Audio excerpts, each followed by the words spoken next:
కుటుంబంలో ఎంతమంది పిల్లలు ఉంటే అంతమందికి తల్లికి వందనం పథకం అమలు చేయటం అసాధ్యమని ఏడాదిగా జగన్ వాదిస్తున్నారు. కానీ వైసీపీ అసాధ్యం అని చెప్పిన దాన్ని కూటమి ప్రభుత్వం సుసాధ్యం చేసి చూపించింది.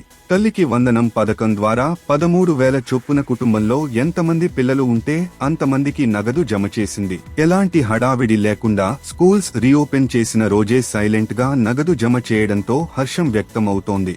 ఓ కుటుంబంలో 6 పిల్లలు ఉంటే ఈ పథకంలో భాగంగా ఏకంగా 78,000 నగదును జమ చేశారు. జగన్ హయాంలో ఓ ఇంట్లో ఎంతమంది పిల్లలు ఉన్నా ఒక్కరికే అమ్మ ఒడి కింద 13,000 ఇచ్చేవారు. దీంతో కుటుంబాల్లోని ఇతర పిల్లలను చదివించడం ఇబ్బందిగా మారేది. గతంలో కుటుంబంలో ఒకరికి పథకం అమలు చేసి జగన్ మావయ్య అని పిలిపించుకున్నారు. అందుకు సంబంధించిన వీడియోలను వైరల్ చేసుకున్నారు. ఇప్పుడు కూటమి అందరికీ 13,000 చొప్పున ఇస్తోంది. దీంతో వైసీపీ నేతలను తల్లికి వందనంపై స్పందించాలని కోరినా మొహం చాటేస్తున్నారు. తల్లికి వందనం అమలు కావడంతో ఇక జగన్ మావయ్య పని అయిపోయినట్లేనని అంటున్నారు.